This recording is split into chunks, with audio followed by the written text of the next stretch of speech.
Nashville, Tennessee, Michael Porter Jr. had nothing to prove. Before resuming his college career at Missouri earlier this month, he had already demonstrated he was one of the top teenage basketball players on the planet. He had already hinted at his potential to blossom into an NBA franchise-altering star.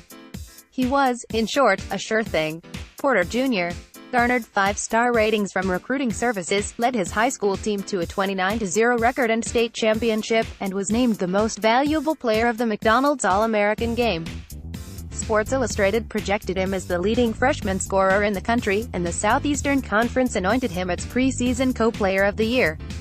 His experience with USA Basketball and performance at other high-profile events gave NBA scouts an extensive file to work with before he ever set foot on campus.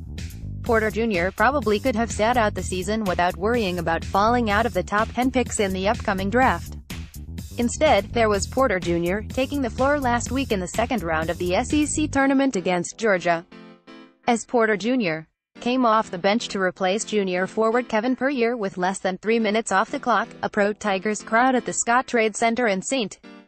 Louis roared its approval at the sight of the most highly touted recruit in program history entering a low-stakes game for a team already on safe ground for an at-large bid to the NCAA Tournament.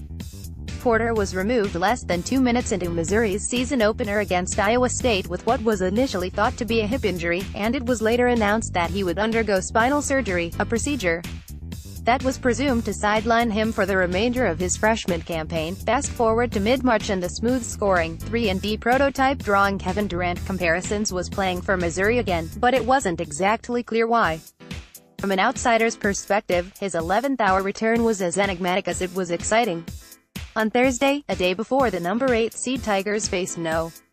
9 Florida State in a tourney opener that could well double as Porter Jr.'s final college game, he tried to explain.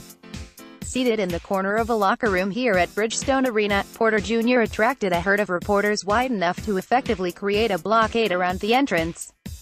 He stared at a wall of cameras and microphones while fielding questions about a decision in which the risks seemingly far outweigh the rewards. Porter Jr. was asked how much he thought about his NBA future in reaching that decision. "That's what everybody else was talking about," Porter Jr. said. "But in my mind, that really wasn't an issue. I know how I'll be able to play in the NBA." What pushed Porter Jr. back into action, as he tells it, was something much simpler. "I wanted to, if I could help the team, Porter Jr.'s father, Michael, provided more context around the decision. The elder Porter clarified that it was 100% Porter Jr.'s decision, and mentioned that Mike would have been fine if he did move on from here. He would have been fine at the next level not having played at all this year, but he, like I said, grew close to this group of guys and wanted to be with them during this time. What lies ahead for his son was hardly a non-factor, but at the same time, neither was what's happening right now, what Porter Jr. can't get back once he jumps to the pros. If you want to play, and you want to help these guys, then let's do it," the elder Porter said. "Don't second-guess it, don't look back, be all in and go play." When Porter Jr. suit up for the Tigers on Friday, it will mark the culmination of a journey that was hardly typical for an elite prospect in the one-and-done era. Missouri did not have to recruit Porter Jr. so much as it had to pave the way for his homecoming. Porter had lived with his family in Columbia, Missouri, while his father served as an assistant coach under his sister-in-law, Robin Pingeton, on the Tigers women's team.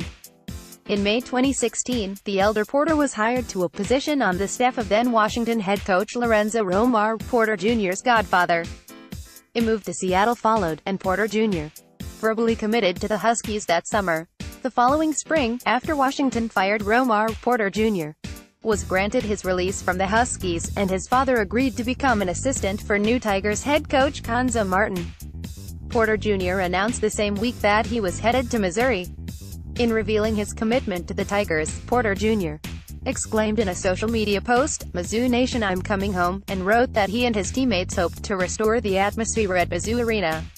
Porter already knew what it felt like to play in that building, and his goal didn't feel unreasonable considering the roster makeover Martin engineered in the space of one off-season.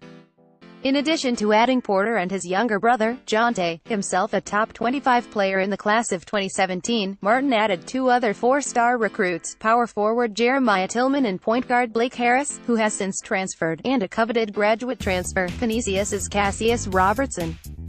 The Tigers did not look like the second-best team, but they weren't far behind.